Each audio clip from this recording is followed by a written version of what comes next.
So, anti-Israel protesters are demanding amnesty for their actions as police are beginning to quell the student uprising. The Democratic Party, you see, has finally begun to abandon the anti-Semitic protesters on college campuses after criminal activity became rampant and segregation of the Jewish population began to become far too obvious to hide. This embarrassing display from both the racist anti-Semitic students and those organizers who were joining their cause from outside the colleges, coupled with the feckless college leadership, has now forced leadership within the Democratic Party to openly attack and disparage these so-called protesters. Here is just a small sample of the lunatics running the asylum on college campuses. Hey! Stop! Stop! Stop!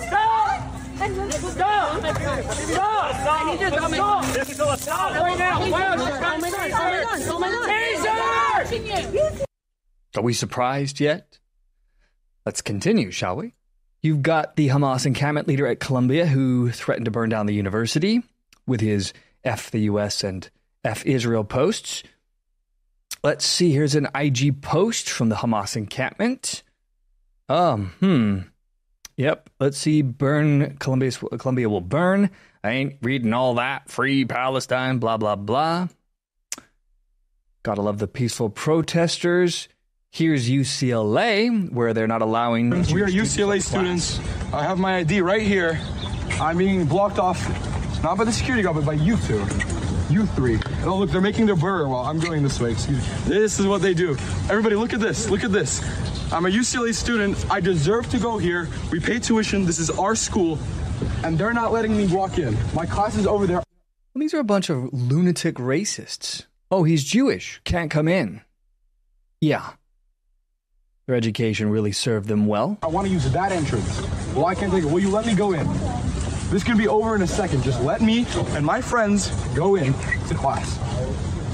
We're not engaging with that. Then you can move. Well, you move. We're not engaging with that. Okay, we're going. We're going. I'm going in. I have my hands up. I'm not hurting them. I'm not hurting them. That's what they do. That's what they do, everybody. You guys are promoting aggression. You guys are promoting hate. I mean, what are we talking about here? These are just straight up lunatic crazy people. Oh, this is about Palestine. This is about Israel, blah, blah, blah. Whatever the reasons are here, it doesn't matter. I mean, this is outrageous. Oh, he's a Jewish person. Can't come in. Thanks. Let's continue, shall we? Oh, let's see. Here we got another entrance. Same people.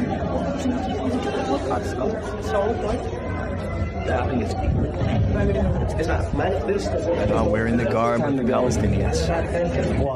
You don't have a wristband. Why do I need a wristband? Stand the gum. I can stand here if I want. Straight up Nazis right here. Nah, I'm not moving. He's cornered. You think these children... Is now cornered? I don't think so. These people need to be run off campus, never allowed on again. I'm not moving. Good facility, but... See, where's the college campus? Where's the police? What the hell are they doing? Say whatever you want.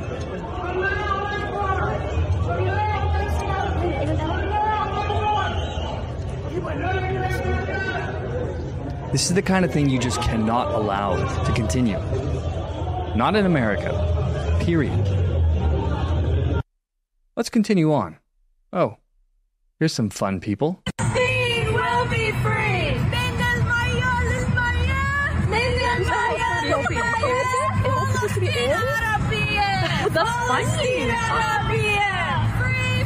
Did they not just call the cops on? Yeah, they did. Free Palestine! Free Palestine! Come on. Free Palestine! They do love their chants, don't they? Hamas. You're right. From Hamas. I agree with you. From Hamas. Palestine will be free! Exciting stuff. Let's see what else we got here. Ah, yes. We have another wonderful friend. Not terrorists. They are resistance fighters. They are freedom fighters. And they are heroes for a new world.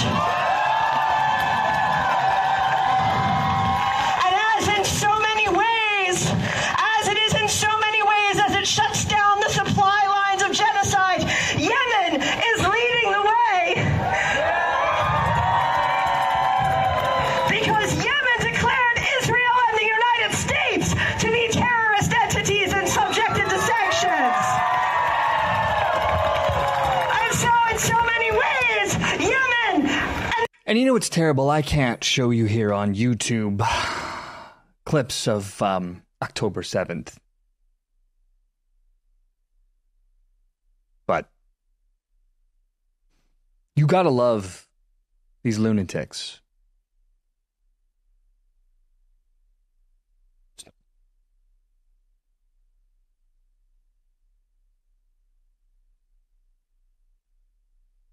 Now, the situation, my friends, and so the situation finally became too unbearably bad from a political standpoint, as students and outside agitators forcibly entered Hamilton Hall at Columbia University and barricaded themselves inside.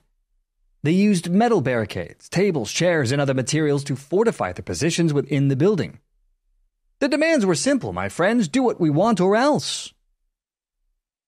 And why wouldn't these hate-filled individuals believe that they would get away with all of this? After all, the left has long since tolerated this kind of behavior for decades now. Remember Occupy Wall Street?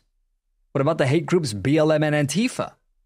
Those crazies are useless government tolerated with their takeovers and their violence on a mass scale in the past. So of course, agitators like this are going to ask themselves, why not now? In fact, to give you an idea of just how stupid and insane these people are, I want to give you a viral post where a delusional student went viral for demanding that their Columbia takeover should be given food and water by the college because, after all, it's what they paid for. I mean, this is like basic humanitarian aid. Right? Let's watch. Why should the university be obligated to provide food to people who've taken over a building?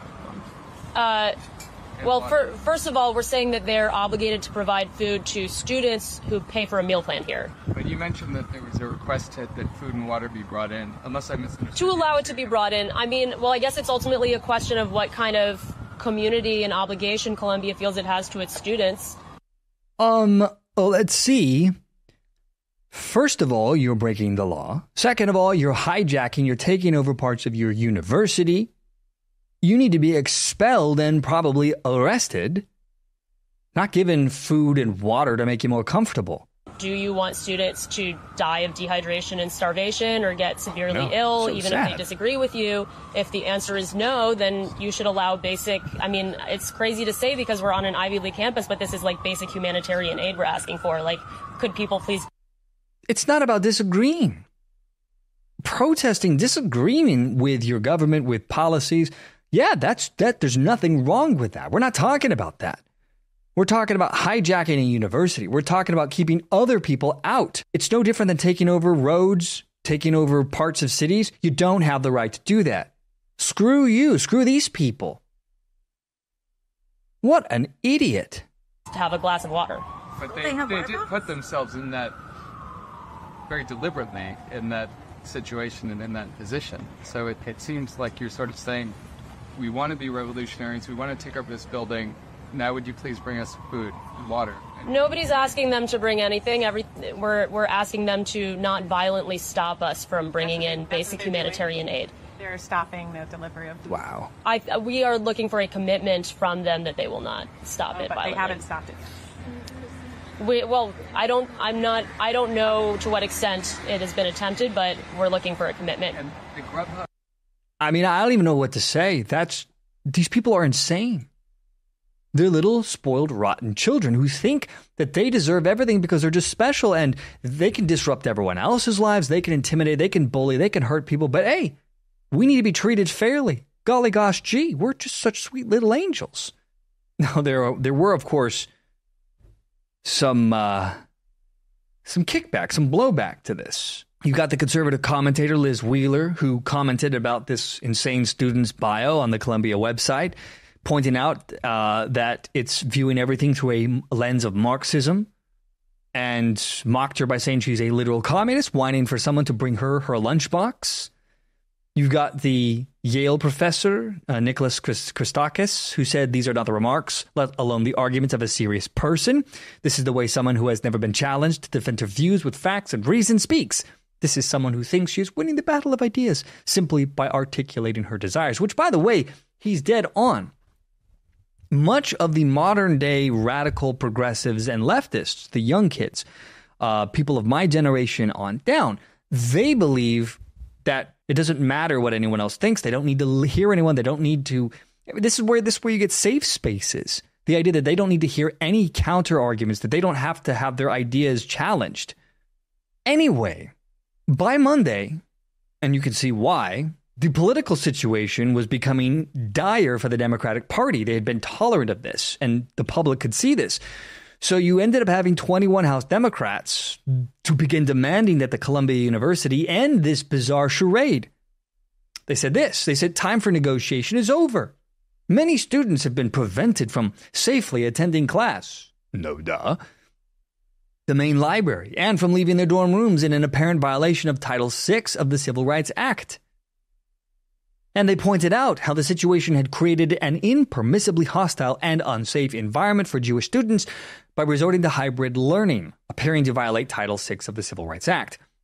In other words, they said, instead of solving the root cause of discrimination and harassment that students faced on campus, the administration decided to segregate some students from campus altogether, which naturally created an unsafe environment on campus for all students. And so, finally, as Fox News would report, they said the New York Police Department crushes anti-American mob on New York City campuses as mayor blasts despicable school environment. So, New York City Mayor Eric Adams lauded the New York PD on Wednesday after officers swept through anti-American, anti-Israel mobs at two major college campuses overnight, locking up hundreds of agitators. The mayor then ripped into despicable academic environment that allowed the groups to fester. He whined about an incident where the NYPD officers tore down a Palestinian flag that protesters had raised in place of the Stars and Stripes, praising officers for putting their lives on the line and noting his own uncle had died defending American values. Mayor Adams said, "My uncle died defending this country, and these men and women put their lives on the line, and it's despicable that schools will allow another country's flag to fly in our country." Well, I hate to break it to you, Mayor Adams, but we've been putting up a lot of non-American flags on top of a lot of buildings, right? I mean, where do you think this is going to head? Anyway, Adams trying to shift the blame away from these poor, innocent little students. He said that a global movement to radicalize young people is being led by individuals who are not affiliated with the university. Oh, of course not. But nevertheless recruited students to create chaos. He said there is a movement to radicalize young people, and I'm not going to wait until it's done and all of a sudden acknowledge the existence of it. This is a global problem that young people are being influenced by, those who are professionals, and radicalizing our children, and I'm not going to allow that to happen. Really? Did we already forget people like Kamani James, the lunatic, the radical, the anti-white racist, the, anti-Semite who thinks all Zionists are white supremacists, Nazis, and they all deserve to die? Remember that from just a couple of days ago? Zionists in my DM wanting to meet up and fight. I don't fight to injure or for there to be a winner or loser. I fight to kill. See y'all in New York, January 2024. Do you see why that's problematic in any way? No. The meeting's a joke. They definitely were hoping that I was going to walk back the I fight to kill. And so if we can agree as a society, as a collective, that some persons need to die if they have an ideology that results in the death of thousands, hundreds of thousands, millions, if there are people like that who exist, shouldn't they die? Yeah, these protest students, not all of them, I'm sure, but a lot of them are crazy, hateful people. So you ended up having this guy named Paul Morrow. He's a former NYPD inspector. He warned that the bravado may be a way for city leaders to soften the consequences for students involved in the chaos. And he said, I want to see the numbers. They're not all outside agitators. I see the meme developing that these are just kids. They're led astray. And that's going to be the excuse for them to go soft on these children. And he points out that they are not kids. These are adults who are in one of the most prestigious institutions in the country and our future leaders. Now, spokesperson Ben Chang for the school declared that students occupying the building face expulsion. It shouldn't be facing, it should be done deal. Screw you, you are gone. And he went on to say that the work of the university cannot be endlessly interrupted by protesters who violate the rules. Continuing to do so will be met with clear consequences. Protesters have chosen to escalate to an untenable situation, vandalizing property, breaking doors and windows, and blockading entrances. And we are following through with the consequences we outlined yesterday. Well, good. You have to make an example of these a-holes. You cannot allow this kind of behavior to happen. This is why people that block roads need to spend time in jail. People that take over city centers, jail. And these kind of students, bare minimum, kicked out of their classes, kicked out of their schools. But no. These protesters, my friends, they are demanding that they receive amnesty. They are calling for the universities and law enforcement to just, drop these charges against them. The students that were arrested during the demonstrations, they shouldn't get, academic or criminal penalties. Oh, that would be so bad. It could affect their future careers and educational opportunities. Well, good. It should. Their demand for amnesty, my friends, is driven by their concerns over the long-term consequences of having a criminal record or having university disciplinary actions on their record. These students are just as vile as anyone from outside who joined in on them. Giving these radicals a pass will allow them to move freely afterwards. And in the future, these people that cause this violence, these people that are filled with hate, will be able to infiltrate and infect organizations throughout all of their lives. Employers need to know precisely who they are dealing with. And then if they want to hire these radicals, hey, fair game, fine. Live your life the way you want to, right? Run your business the way you want to. But the way to ensure that this sort of activity does not continue to happen is by making sure that consequences are suitably severe. And that those who want to continue to take the law into their own hands and violate other rights to life, liberty, and the pursuit of happiness will know that it will come at a severe cost. That is how you put an end to violent children and hate groups from taking over roads and cities with impunity. I understand protesting. It's an American tradition, but there's a difference between protesting and even maybe things getting a little bit out of control and simply taking over buildings, taking over roads, taking over cities, and occupying them. You cannot have a society that runs with this kind of madness. So I don't know about you, my friends, but if it were up to me, there's no way these children would get away with this.